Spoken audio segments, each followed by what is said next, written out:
మేము వ్యతిరేకిస్తున్నాం. భానుప్రకాష్ రెడ్డి గారు, దేవుడికి లేనటువంటి మతం మనుషులకు ఎందుకు అని అడుగుతున్నారు. కొన్ని ఆలయాల్లో కొన్ని సాంప్రదాయాలు ఉంటాయి. ఇప్పుడు జగన్మోహన్ రెడ్డి గారు కొండకు కాకుండా పూరి జగన్నాథ్ ఆలయంకు, అనంత పద్మనాభంకు, గురువాయూరుకు పోతే అడుగు కూడా పెట్టినారు. ఎస్, అక్కడ ఆలయ సంప్రదాయాలు, ఇక్కడ ఆలయ సంప్రదాయాల్లో హిందూయేతరులు ఎవరిని వస్తే సంతకం చెయ్యాలని ఉంది. ఇప్పుడు రవిచంద్ర రెడ్డి గారు నేను కోర్టుకు పోతానంటున్నారు. ఆయన కోర్టుకు పోతే కోర్టులో అడ్మిట్ కూడా కాదు అది. ఒకవేళ అడ్మిట్ అయితే నేను దాన్ని ఛాలెంజ్ చేస్తాను. ఒక హిందూగా నేను కూడా ఛాలెంజ్ చేస్తాను. మా మత విశ్వాసాలని ఖచ్చితంగా కొనసాగించాలని చెప్పి నేను ఛాలెంజ్ చేస్తాను. ఒకటే చెప్తున్నా, ఇది కొన్ని ఆలయాల్లో కొన్ని కట్టుబాట్లు ఉంటాయి. ఇప్పుడు అమృత్సర్ లో టర్బన్ కట్టుకోవాలి, లేదు నేను కట్టుకోకుండా పోతాను జగన్మోహన్ రెడ్డి అంటే ఒప్పుకుంటారు వాళ్ళు, ఒప్పుకోరు. మసీదులు నాకు తెలిసి క్యాప్ పెట్టుకొని పోవాలి అనుకుంటా, నాకు తెలీదు. నమాజ్ చేసేటప్పుడు క్యాప్ లేకపోతే ఏదో కర్చీఫ్ కట్టుకుంటారు. అవన్నీ వాళ్ళ సాంప్రదాయాలు, అవన్నీ నేను అవాయిడ్ చేస్తాను. నేను మాజీ ముఖ్యమంత్రి, గతంలో ముఖ్యమంత్రిగా ఉన్నాను, నాకు ఎగ్జామ్షన్ ఏంటంటే ఎవరు కొన్ని కట్టుబాట్లు, కొన్ని సాంప్రదాయాలు కొనసాగించిన బాధ్యత మనందరి మీద ఉంది. ఈ వేద భూమి, పుణ్యభూమి, పురాణ భూమి అయినటువంటి ఈ భూమి మీద పుట్టడమే మనం చేసుకున్న అదృష్టం. మన పూర్వీకులు మనకి ఇచ్చినటువంటి సాంప్రదాయాలను ముందుకు తీసుకుపోవాలి. మళ్ళీ చెప్తున్నా, మన పూర్వీకులు మనకి ఇచ్చినటువంటి సాంప్రదాయాలను ముందుకు తీసుకుపోవాలి. ఆలయ సాంప్రదాయాల్లో ఎవరిని అడ్డుకుంటే మాత్రం ఖచ్చితంగా భారతీయ జనతా పార్టీ అడ్డుకుంటుంది. ఇది నాకు తెలిసి కోర్టులో అడ్మిట్ కూడా కాదు. ఎందుకంటే ఈ 1990లో ఇది మనమేమే ఊరికే చెప్పట్లేదన్నా.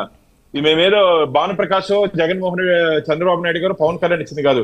AP charitable and endowment act లో చాప్టర్ 18 లో 136, 137 లో ఉంది.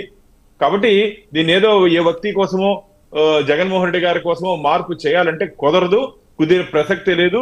దానికి అవన్నీ సవాల్ చేస్తారంటున్నారు రవిచంద్ర రెడ్డి గారు కోర్టుకెళ్ళి. నేను దేవుడికి లేని మత ప్రాతిపదిక భక్తుడిని నిరోధించడానికి ఎందుకు ఏర్పడింది? దీని లోతుల్లో చట్టం తీసుకొచ్చింది. మీరు కరెక్ట్ చేయొచ్చు. నమ్మకం ఉండబట్టే దేవుడిని కొలుస్తాం, దేవుడిని భక్తి ప్రభుత్వంతో సేవిస్తాం. అంతేగాని చెప్పులు వేసుకొని పూజలు చేయం, చెప్పులు షూలు వేసుకొని పూజలు చేయం, దీక్షలో ఉన్నప్పుడు చెప్పులు వేసుకోం. చాలా పవిత్రంగా ఉంటారు.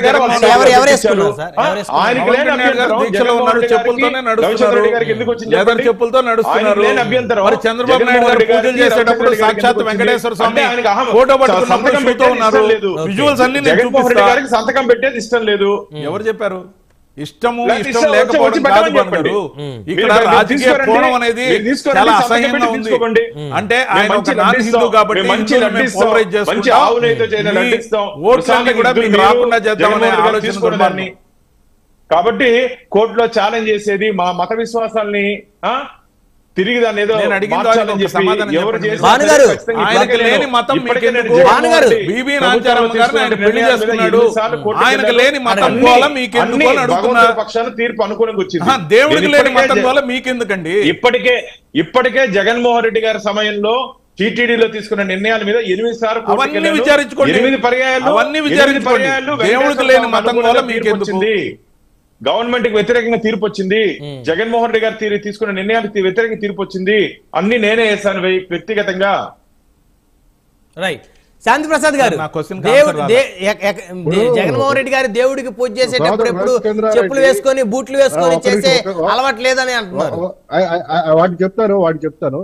సోదరుడు రవిచంద్రారెడ్డి జస్ట్ గూగుల్ ఓపెన్ చేసి ఏపీహెచ్సి ఎన్ఐసిని కొట్టి కేసుల్లోకి వెళ్ళి రిట్ పిటిషన్ నంబర్ 17616/2020 కొడితే అందులో మొత్తం లిస్ట్ వస్తుంది. ఆర్డర్ కాపీ అందులో ఉంది. పారా నెంబర్ 37. మీరు చక్కగా చదువుకోండి. మీరు తర్వాత ఏం చేస్తారు చేసుకోండి. జస్టిస్ భట్టు దేవానంద్ గారు ఇచ్చిన తీర్పు 2020లో జగన్ రెడ్డి ముఖ్యమంత్రి హోదాలో ఉన్నప్పుడు ఆయన యొక్క ఆలయ ప్రవేశాన్ని అడ్డుకుంటూ ఒక భక్తుడు వేసిన పిటిషన్ అది. దేవుడికి లేని మతం వల్ల భక్తుల గురించి ఎందుకు రిస్ట్రిక్షన్? 1990కి ముందు ఈ చట్టం లేదు. 1990లో మాత్రం మీరు వెరిఫై చేయండి. 1990 ముందు ఈ డిక్లరేషన్ల గోల లేదు. 1990లో ఎందుకు ప్రవేశపెట్టారు? రవిచంద్రారెడ్డి గారు అలా అంటే మళ్ళీ హిందూ మత హిందువుగా నేను చెప్తున్నాను సార్, హిందూ మతాన్ని గౌరవించాల్సిందే. మాకు ఎటువంటి అబ్జెక్షన్ లేదు. జగన్మోహన్ రెడ్డి గారు ఎక్కడ నేను డిక్లరేషన్ కంపల్సరీ అయితే సైన్ ఆయన చెప్పలేదే. మిమ్మల్ని ఇంకోటి అడుగుతా, ఆయన చెప్పలేదే డిక్లరేషన్ నేను సైన్ చేయడానికి వ్యతిరేకం ఆయన చెప్పలేదు. కోర్టులో ఇంకొక అంశం మీద కూడా అయితే పోరాడండి సార్. ఒక క్రిస్టియన్ చర్చికి వెళ్తే ఎక్కడ టికెట్ ఉండదు దాదాపుగా 90%. ఒక ముస్లిము మసీద్కి నమాజ్ చేసుకోవడానికి వెళ్తే వారికి ఎక్కడ కూడా టికెట్లు ఉండవు. కానీ హిందూ దేవాలయాల్లో వేలకు వేలు హిందువులు జేబులు గుల్ల చేస్తున్నటువంటి ఈ వ్యవస్థల మీద కూడా మీరు ఫైట్ చేయండి సార్. హిందూవాది ప్రతినిధిగా అన్నిటి మీద చాలా చేయాల్సిన అవసరం ఉంది సార్. ముఖ్యంగా నేను ఒక మాట సార్, నేను ఒక మాట చెప్తా సార్. సుబ్బారెడ్డి గారు సార్, ఇది ఆంధ్రప్రదేశ్ పరిమితమైన అంశం కాదు. దేశం మొత్తంలో ఉన్న హిందూ దేవాలయాల్లో అర్చన దగ్గర నుంచి, సహస్రనామం దగ్గర నుంచి, ఎంట్రీ గార్డ్ నుంచి, అంతర్గత దర్శనం నుంచి శీఘ్ర దర్శనం వరకు అన్ని దగ్గర టికెట్లు పెట్టింది మీరు. జగన్మోహన్ రెడ్డి గారు కాదు సార్, సుబ్బారెడ్డి గారు కాదు సార్. శాంతిప్రసాద్ గారు సోదరా కొద్దిగా నా దాంట్లో కూడా దూరబాక, నాకు టైం అసలే మాట్లాడండి సార్. ఇకపోతే మిమ్మల్ని ఆలయ ప్రవేశానికి ఎవ్వరూ అడ్డుకోలే. తీర్పు ఒకటి ఉంది, చట్టం ఉంది, రూల్స్ ఉన్నాయి, నిబంధనలు ఉన్నాయి. మీరు చట్టసభలోకి వెళ్ళి చట్టాలు చేసే వ్యక్తులు, మేము చట్టాలు చేసే వ్యక్తులమైనా చట్టాలు ధిక్కరిస్తామని మీరు పబ్లిక్ గా చెప్పండి. ఇక మిమ్మల్ని అడిగేవాడు ఎవడు లేడు. ఇప్పుడు చంద్రబాబు నాయుడు గారు అరెస్ట్ తర్వాత నువ్వు అప్పుడిద్దరికి అప్పుడే సమాధానం చెప్పుకోవాలనుకో, కొద్దిగా రాసుకో. చంద్రబాబు నాయుడు గారు అరెస్ట్ తర్వాత పవన్ కళ్యాణ్ గారు ఆంధ్ర రాష్ట్రానికి పర్యటన రాబోతుంటే ఎటువంటి నోటీసులు ఏమీ లేవు. ఎందుకు అతను ఆపేశారు, ఎందుకు అతను పోనివ్వలేదు? తర్వాత ఇప్పటిలో ఒక గ్రామంలో కొంత ఇబ్బందికర వాతావరణం వచ్చినప్పుడు పవన్ కళ్యాణ్ గారు వెళ్తానంటే ఎటువంటి నోటీసులు కూడా ఇవ్వకుండా ఎందుకు ఆపారు? అటువంటి రాజ్యం ఈ రోజు కూటమిలో నడవట్లేదు కదా. కాబట్టి మీరు దయచేసి మీ జగన్ రెడ్డి గారు కొంత ఈ యొక్క ఆలోచన ధోరణి తగ్గించుకొని ఈ రాష్ట్రాన్ని విచ్ఛిన్నం చేయాలా, విధ్వంసం చేయాలా, మత రాజకీయాలు, కుల రాజకీయాలు చేయాలనే ఈ ఆలోచన తగ్గించుకొని ఇప్పుడు మీరేదైతే అడిగారో ఎస్ మేము కూడా సిద్ధం. ఎక్కడ కల్తీ జరిగింది, ఎవరు చేశారు, ఎందుకు చేశారు, ఎప్పుడు జరిగింది, ఎలా జరిగింది, వీటన్నిటి కూడా మేము తెలుసుకోవాలనుకుంటున్నాం. ఎవడైతే బాధ్యుడు ఉంటాడో వాడు శిక్షారుడు కావాల్సిందని మీరు ఎట్లయితే కోరుకుంటారో అదే మాట మీద నిలబడండి. అది మీ అధినేత నోటితో చెప్పించండి. మీరు కాదు చెప్పాల్సింది, అధినేత నోటితో చెప్పించండి. ఇక విషయానికి వస్తే మీరు ఇందాక ఈమెయిల్ ఐడి లేదు ఎన్డీడీబీకి అన్నారు. స్పష్టంగా అందులో ఉంది, ఈమెయిల్ ఐడి ఉంది, వెబ్సైట్ అడ్రస్ కూడా ఉంది. కాబట్టి మీరు సత్యదూరమైన మాటలు మాట్లాడేది జనాలకి కొద్దిగా, అందుకనే మీకు ముందే చెప్పాం ఉపకథలు. గోబెల్స్ నిజంగా మిమ్మల్ని చూస్తే 100 సార్లు ఆత్మహత్య చేసుకునేవాడని. ఇకపోతే మీరు అడగాల ప్రశ్న ఇప్పుడు అడగండి బ్రహ్మనాయుడు గారు. గోబెల్స్ కి సంబంధించి చంద్రబాబు నాయుడు గారు పేటెంట్ తీసుకున్నారు సార్. గోబెల్స్ తర్వాత చంద్రబాబు నాయుడు గారు అటువంటి వ్యక్తిగా ఆయన ముద్ర వేసుకున్నాక ఆయన స్థానం వేరెవరు తీసుకోలేరు. ఏమాత్రం పనికిరాడు అసలు జగన్ రెడ్డి ముందు గానీ వైసీపీ మొత్తం మీడియా సంస్థలు, పేపర్లు అన్ని కూడా చంద్రబాబు నాయుడు గారి అధీనంలో చేసే విషయపు వార్తలు వాటి గురించి మీకు తెలియదు కాదు. మన ఇద్దరం ఆ విషయంలో ప్రత్యేకంగా చైర్మన్ నియమించాలి, ధర్మకర్తల మన సభ్యుల్ని ఇమీడియట్ గా నియమించాల్సిన అవసరం ఉంది. దాదాపు 100 రోజులు దాటిపోయింది ఆల్రెడీ మీ ప్రభుత్వం ఏర్పాటయ్యి. సో ఇంకెప్పుడు మరి ఇంతవరకు టీటీడీకి చైర్మన్ లేరు, మరి ఉంటే కదా ఇవన్నీ కూడా పర్యవేక్షించే అవకాశం ఉండేది. మీకు అన్ని వస్తాయి సార్, అన్ని వస్తాయి. కాకపోతే ఒక వివాదాస్పద అంశం జరిగింది, దాని మీద శోధన చేయాల్సిన అవసరం ఉంది. ఇప్పుడు సిట్ వేశారు. సిట్ ద్వారా వచ్చే పరిణామాలన్నీ దాదాపు ఒక వైట్ పేపర్ తో సమానంగా ఉంటాయి. ఈ విచారణ వేగవంతం జరుగుతుంది. రేపు సోమవారం నాడు ఇవాళ సుప్రీంకోర్టులో దాని మీద విచారణ కూడా మొదలు కాబోతుంది. బాధ్యులు అనే అందరికీ కూడా వాళ్ళు ఎవరైతే ప్రతివాదులు చూపించారో వాళ్ళందరికీ నోటీసులు వెళ్తాయి అతి త్వరలో. సుప్రీంకోర్టు కూడా, ఎందుకంటే నిన్నే సుప్రీంకోర్టు మాజీ ప్రస్తుత చీఫ్ జస్టిస్ గారు కూడా రాకటం జరిగింది. ఆయన నిబంధనల ప్రకారం కూడా ఆయన ఆలయ ప్రవేశం చేయడం జరిగింది, తన వాళ్ళతో కూడా చేయించడం జరిగింది. కాబట్టి ఇది చాలా సెన్సిటివ్ ఇష్యూ. ఖచ్చితంగా దీని మీద చర్యలు ఉంటాయి. ఆలయ ధర్మకర్త మండలి కూడా మేము 81 మంది 82 మందితో జంబో మండలం మేము ఏర్పాటు చేయము. చట్టం ఏదైతే సంఖ్య చెప్తుందో ఆ సంఖ్య ప్రకారమే ఎవరైతే ఈ ధర్మాన్ని అనుసరించే వాళ్ళు ఉంటారో, ఆ ధర్మాన్ని తుంచే తప్పకుండా పాటించే వాళ్ళు ఉంటారో వారితోనే జరుగుతుంది. సో ఖచ్చితంగా అందరూ కూడా దేవుడు భగవంతుడి మీద విశ్వాసం ఉన్న వాళ్ళకి మాత్రమే ఇందులో స్థానం ఉంటుందా? మత విశ్వాసకులకు, హైందవ మత విశ్వాసులకు ఒక విఘాతం జరిగింది వాళ్ళ నమ్మకం మీద. ముందు ఆ నమ్మకాన్ని పాదుకొల్పాలా, దాన్ని మరలా దాన్ని జనాలకి ఆ విశ్వాసాన్ని కలగజేయాలి. ప్రస్తుతం ఆ దశలో గత ప్రభుత్వం అన్ని మతస్థుల్ని నియమించారంటారా శాంతి ప్రసాద్ గారు? అందులో భాగమే. సార్ బోర్డులో ఎక్కడ ఉన్నారు సార్? బోర్డులో ఎవరు లేరు. గత ప్రభుత్వంలో ఎవరు లేరు కదా, అన్ని మతస్థులు ఉన్నారా? బోర్డులో ఎవరు లేరు. ఎవరు లేరు. ఎవరు లేరు. భానుప్రకాష్ రెడ్డి గారు చరిత్రలు ఉన్నారు. మన హైదరాబాద్ ఆయన సాహితీ కన్స్ట్రక్షన్స్ ఆయన పేరు లక్ష్మీనారాయణ, వారిని అరెస్ట్ చేస్తే బోర్డు నుంచి టర్మినేట్ చేశారు. 8 మంది నేర చరిత్రలు వేశారు. 81 మెంబర్స్ తో బోర్డు వేస్తే నేను కోర్టుకు పోతే 52 మెంబర్స్ అబియన్స్ లో పెట్టింది. ఎందుకు వేయాలి చెప్పండి జగన్మోహన్ రెడ్డి గారు? 81 మందితో బోర్డు ఎందుకు వేయాలి? గైడ్ లైన్స్ ప్రకారం వేస్తుంటే ఇబ్బంది లేదు కదా. ఎందుకంటే హిందూ మొదటి నుంచే జగన్మోహన్ రెడ్డి గారికి కొండన్న, వెంకటేశ్వర స్వామి అన్న, హిందూ మతం అన్న, హిందూ మత విశ్వాసాలన్నా ఒక వ్యతిరేకి. హిందూ మత ముద్ర వేసి కాబట్టి జగన్మోహన్ రెడ్డి గారికి ఆగస్ట్ లో అపచారాలు చేస్తాము, అపచారాలు చేసిన వాళ్ళకి మాకు ఓటు చెప్పండి. అంటే భానుప్రకాష్ రెడ్డి గారు ఇప్పుడు జగన్మోహన్ రెడ్డి గారు హిందూ మత వ్యతిరేక అంటారా మీరు? ఖచ్చితంగా హిందూ మతం మీద విశ్వాసం. మీ అభిప్రాయం అండి, జనం అభిప్రాయం కాదు.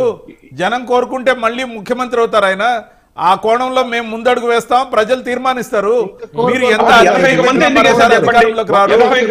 100 రోజులకే మీ పాలన ఫ్లాప్ అయింది. ఒక్క హామీ అమలు చేయలేదు, ఒక్క హామీ అమలు చేయలేదు. దాని గురించి మాటలు డిస్కషన్స్ లేవు. 81 సంఖ్య నాకు కరెక్ట్ గా తెలీదు కాబట్టి 81ని నేను ఎట్లా అడ్మిట్ చేస్తాను? నేను చూడాలి, లిస్ట్ చూడాలి. నేను కోర్టుకు పోయినాను. మీరు కోర్టు మీ బాధ్యత అది. నేను అవసరమైనప్పుడు నేను కోర్టులకే వెళ్తా. ఖచ్చితంగా కూడా జగన్మోహన్ రెడ్డిని హిందూ వ్యతిరేకంగా ముద్ర వేయాలనే కుట్ర కోణంలో అపచారానికి పాల్పడి చంద్రబాబు నాయుడు గారు దుర్మార్గమైన ఆరోపణలు చేశారు. ముఖ్యంగా మేము అడుగుతున్న దానికి ఒక్కదానికి సమాధానం లేదు. ఇంత ధర్మ పరిరక్షలుగా ఉన్న మీరందరూ కూడా జూలై 23వ తేదీ శాంపిల్ టెస్ట్ వచ్చింది కదా, సెప్టెంబర్ 20 దాకా మీరు తీసుకున్న చర్యలేంది? మీ ప్రభుత్వం ఉమ్మడిగా ఉంది, తీసుకున్న చర్యలేంది? రాజకీయం కోసం వాడుకోవడం కాకుండా నిర్మాణాత్మకంగా సెప్టెంబర్ దాకా ఎందుకు చర్యలు లేకుండా మాట్లాడకుండా తేలుగుట్టిన దొంగల్లా ఉన్నారు? మీరు చెప్పాలి. మీ ఫెయిల్యూర్స్ ని కప్పిపుచ్చుకోవడానికి, మీ నెయ్యిని అమ్ముకోవడానికి మీరు దుర్మార్గమైన మాటలు మాట్లాడారే. 150 కోట్ల మంది హిందువుల మనోభావాలు దెబ్బతీసిన వ్యక్తి ముఖ్యమంత్రిగా విచారణ పూర్తయ్యే వరకు, మేము ఎల్లకాలం చెప్పట్లా, విచారణ పూర్తయ్యే వరకు పక్కన కూర్చోండి. హిందువుల మనోభావాలు గౌరవించిన తర్వాత, వాళ్ళ అభిప్రాయాలు కరెక్ట్ గా దిక్కు తేలిన తర్వాత మళ్ళీ వచ్చి చేపట్టండి. మళ్ళీ మీరు నిర్దేశం చెప్పండి. ఎవరైనా ఉండొచ్చు, నారా లోకేష్ గారికి ఇవ్వచ్చు, లేకపోతే పవన్ కళ్యాణ్ గారికి ఇవ్వచ్చు, బీజేపీ ప్రతినిధికి ఇవ్వచ్చు. నడుస్తున్నది కూటమి అనే ఎన్డీఏ ప్రభుత్వం. అందుకే ప్రధానమంత్రి నరేంద్ర మోడీ గారిని మేము కోరేది ఏంటంటే, ఈ ఎన్డీఏ ఎవరైతే కెప్టెన్ గా ఆంధ్రప్రదేశ్ కి ముఖ్యమంత్రిగా ఉన్నారో కెప్టెన్సీ మార్చండి, చంద్రబాబు నాయుడిని మార్చండి తాత్కాలికంగా. తాత్కాలికంగా మార్చండి. అది మీరు చంద్రబాబు నాయుడు గారిని మార్చే ప్రసక్తే లేదు. ఎందుకు మార్చరండి? 150 కోట్ల మంది హిందువుల మనోభావాలు ముఖ్యమా, చంద్రబాబు నాయుడు గారి యొక్క పదవి ముఖ్యమా? కాదండి, నేను అడుగుతున్నా సార్, 150 కోట్ల మంది హిందూ సమాజం యొక్క మనోభావాలు ముఖ్యమా, చంద్రబాబు నాయుడు గారి యొక్క పదవి ముఖ్యమా? విచారణ జరిగిందా? పక్కన కూర్చోండి. ఒక్కరోజు పదవి లేకపోతే బతకలేమా? చంద్రబాబు నాయుడు గారికి మీ ఇంట్లో వాళ్ళకే ఇచ్చుకోండి, మీ ఇంట్లో వాళ్ళకి ఇచ్చుకోండి. 164 స్థానాలు. అవునండి, మీలో ఎవరైనా కండి, ఆయన కొడుక్కే ఇవ్వండి, లేకపోతే పవన్ గారికి ఇవ్వండి. ఆయన పక్కన ఉండాలి. ఆయన ముఖ్యమంత్రిగా ఉంటే, ముద్దాయిగా ఉండే వ్యక్తి ఆయనే ఉంటే, ఆయన మీద విచారణ ఎలా చేస్తారండి? సీట్ అయినా కాదండి. మేము చెప్తున్నాం, మా వైపు నుంచి మేము అప్పీల్ చేస్తున్నాం. ఆయన అపసవ్యమైన వ్యాఖ్యలు చేశాడు, హిందువుల మనోభావాలు గాయపరిచాడు. చంద్రబాబు నాయుడు గారు విచారణ పూర్తయ్యేంత వరకు పక్కన ఉండాల్సిందే, లేదంటే నరేంద్ర మోడీ గారు ఎన్డీఏ హెడ్ ని ఆంధ్రప్రదేశ్ కి మార్చాలి. వైసీపీ ప్రభుత్వంలో జరిగింది. బాబు గారు, మీకు తెలుసు నేను అడిగే పాయింట్ చాలా లాజికల్, చాలా న్యాయమైందని తెలుసు. అందుకే చంద్రబాబు నాయుడు గారిని మార్చేది లేదంటారు. ఎందుకు మార్చరు? నరేంద్ర మోడీ గారికి మేము అప్పీల్ చేస్తున్నాం, ఎన్డీఏ కూటమి ముఖ్యమంత్రిని మార్చండి. ఎందుకు మంచి పరిపాలన అనుభవం అది మీరు రాసుకుంటున్నారు స్పీకర్ల ద్వారా. ఇది మంచి ప్రభుత్వం. ఆంధ్రప్రదేశ్ ప్రజలు 164 స్థానాలు ఇచ్చారు. 164 స్థానాలు. ఆ రోజు నేరుగా జగన్ రెడ్డి మీద ఫింగర్ వెళ్ళింది. మీరు జగన్ రెడ్డి అంటే నేను పవన్ నాయుడు అని రోజు ఎందుకు సార్ మనకు రచ్చ? మీరు జగన్ గారు అనండి నేను పవన్ గారు అంట, మీరు జగన్ రెడ్డి అంటే నేను పవన్ నాయుడు అంట. ఎందుకు ఈ కులాల గోల, మనకి మతాల గోల, కులాల గోల అవసరమా? మీరు జగన్ గారు అనండి నేను పవన్ గారు అంట. ఎందుకు సార్ జగన్ రెడ్డి ఏం తప్పు చేశారు సార్? రెడ్లు అంటే భానుప్రకాష్ రెడ్డి తప్పు చేశాడా, లేకపోతే రవిచంద్ర రెడ్డి తప్పు చేశాడా? రెడ్లు అని చెప్పి నాశనం చేయాలా కులాన్ని మమ్మల్ని? కాదు జగన్ ఎందుకు ఎద్దేవా చేస్తారు మమ్మల్ని? ఈ హిందూ ఆలయ సాంప్రదాయాలు పాటిస్తాడు ఎట్లా నమ్ముతామండి? కొబ్బరికాయ కొట్టి మీరు నమ్మకపోతే జనం నమ్ముతారు సార్. మీరు నమ్మకంతో మాకేం పని? మీరు మాత్రమే ప్రజల్లో ఉన్నారా? అంటే మీరు మాత్రమే ప్రజలా? అంటే Hindu majority opinion always win. నడువచ్చారా? మీరేంటి హిందూ సాంప్రదాయాలు పాటించారు? ఏంటి సార్ హిందూ సాంప్రదాయాలు పాటించేవాడు మాత్రమే ఈ దేశంలో ప్రతి పదవికి అర్హుడని మీరు తీర్మానం చేయించండి, పార్లమెంట్ లో తీర్మానం చేయించండి. హిందూ దేశంగా మీరు చేయాలనుకుంటున్నారు ఈ దేశాన్ని? లౌకిక రాజ్యం భారతదేశం. తలతగినప్పుడు ఒక్క మాట మాట్లాడి హిందూ సాంప్రదాయాల్ని గౌరవించకుండా హిందువుల మనోభావాలను గాయపరిచిన చంద్రబాబు నాయుడు గారు తక్షణమే రాజీనామా చేయాలి. రవిచంద్ర రెడ్డి గారు సమయం లేదు, భానుప్రకాష్ రెడ్డి గారు సమయం లేదండి. విచారణ పూర్తి ఎవరికి రాజీనామా చేయండి. ఇప్పుడు మీకు సిట్ విచారణ నమ్మకం ఉందా లేదా సార్? సిట్టు ఏదైతే తెలుస్తుందో దాని సిట్టు యొక్క నివేదికలు కూడా సుప్రీంకోర్టులో పరిశీలించాలని మేము కోరుతాం. ఓకే, సిట్టు ఇచ్చే ప్రాథమిక దర్యాప్తే అంతిమం కాదు అనేది మా యొక్క పరిపూర్ణమైన అధికారుల మీద మీకు నమ్మకం, గౌరవం ఉన్నాయా లేవా? సార్ మేము ఆరోపణలకు పరిమితం కాదలుచుకోలే. మాకు అనుమానాలు ఉంటే కోర్టులో వాటిని నివృత్తి చేసుకునేందుకు కోర్టు దృష్టికి తీసుకెళ్తాం. వాళ్ళు అసలు పనే మొదలు పెట్టక ముందే వాళ్ళ మీద మాకు అనుమానం ముద్ర వేసే దుర్మార్గం మేము చెయ్యము. 2 రోజులు విచారణ మాట్లాడే ఎప్పుడు తెలుసా? కేసు బుక్ అయ్యి ముద్దాయిలందరూ జైల్లోకి వెళ్ళి బెయిల్ తెచ్చుకున్న తర్వాత కేసు విచారణ మొదలైన తర్వాత ఈ ప్రశ్న రాజకీయ కోణం, ఈ కథలు సార్ చాలా చూసాం. కోర్టు డైరెక్షన్ విచారణ ఆల్రెడీ 2 రోజులు పూర్తయింది కాబట్టి అందుకే సార్ పారదర్శకంగా జరగాలి ఈ విచారణ కోరుకుంటున్నాం. కాబట్టి ముఖ్యమంత్రి స్థానం నుంచి చంద్రబాబు జరగదులేండి రవిచంద్ర రెడ్డి. ఎందుకు జరగదు సార్? అంటే 150 కోట్ల మంది హిందువుల మనోభావాలు తప్ప సార్? నేననేది అంత అసంబద్ధమైన వ్యాఖ్యలు చేసినప్పుడు అవి నిరూపితం అయ్యే వరకు, క్లీన్ చిట్ ఇచ్చే వరకు మాత్రమే చెప్తున్నా. ఎల్లకాలం మేమెవరు సార్ దూరం చేయడానికి? ఆయనకి మ్యాండేట్ ఉంది, ఆయన పార్టీకి మ్యాండేట్ ఉంది, కూటమికి మ్యాండేట్ ఉంది. కూటమికి మ్యాండేట్ ఉంది. నేను చెప్పేది ఒక్కటే, చంద్రబాబు నాయుడు గారు చేసిన అపసవ్యమైన వ్యాఖ్య నిజ నిర్ధారణ జరిగే వరకు ఆయన పక్కన లేకుండా ఆయన మీద ఎంక్వైరీ ఎలా జరుగుతుంది సార్? ఏమన్నా ఆలోచన ఉండాలి కదా మనకైనా. ఆయన ముఖ్యమంత్రి స్థానంలో కూర్చొని ఆయన ద్వారా నియమింపబడిన సిట్టు ద్వారా విచారణ జరుగుద్దంట. చాలా పారదర్శక. ఎక్కడ న్యాయం సార్ ఇది? ఎక్కడ న్యాయం ఇది? ఎక్కడ న్యాయం సార్? మీకు కూడా మంచి అవకాశం సార్. శాంతి ప్రసాద్ గారు పవన్ కళ్యాణ్ గారి కోసం అడగండి. కాదు సార్, కూటమిలో ఆయన తప్పు చేస్తే ఈయన ప్రాయశ్చిత్తం చేస్తున్నాడు కాబట్టి, ఆయన తప్పు చేశాడు కాబట్టి పదవి మీ నాయకుడికి అడగండి. నేను ఒక ప్రశ్న వేస్తాను. నేను ఒకే ఒక ప్రశ్న రవిచంద్రారెడ్డిని. మీ అధినేత ఏమన్నాడు? చంద్రబాబు నాయుడు పాపం చేశాడు, ఆ పాపాన్ని ప్రాయశ్చిత్తంగా మన వైసీపీ కార్యకర్తలందరూ కూడా వెళ్లి గుళ్ళలో ప్రాయశ్చిత్తం చేయమన్నాడు. ప్రాయశ్చిత్తం అనలేదు, అపచారం జరిగింది, పూజలు చేయమన్నారు. వి హావ్ నాట్ సెడ్ ప్రాయశ్చిత్తం. ఓడింగ్ చాలా కరెక్ట్ గా ఉంది. ఏ వైసీపీ కార్యకర్తలు కూడా అత్యధిక 90% మంది కార్యకర్తలు చేయలా. అంటే జగన్మోహన్ రెడ్డి గారు చేయలేదంటారా పూజలు? చేయలేదు, ఆ ప్రాయశ్చిత్తం చేయలేదు. ప్రాయశ్చిత్తం మేము తప్పు చేస్తే కదా సార్ చేయడం. పూజలు చేయమన్నా పూజలు చేసాం. చూద్దాం సార్, విచారణ జరుగుతుంది, విచారణ వేగవంతంగా జరుగుతుంది కాబట్టి అందరం కూడా అధికారుల మీద నమ్మకాన్ని, గౌరవాన్ని ఉంచుదాం. ఏం జరుగుతుందో చూద్దాం. ధన్యవాదాలు అండి చర్చలో పాల్గొన్నందుకు. భానుప్రకాష్ రెడ్డి గారు, సెంగులు శాంతి ప్రసాద్ గారు, రవిచంద్ర రెడ్డి గారు, అందరికీ పేరు పైన ధన్యవాదాలు.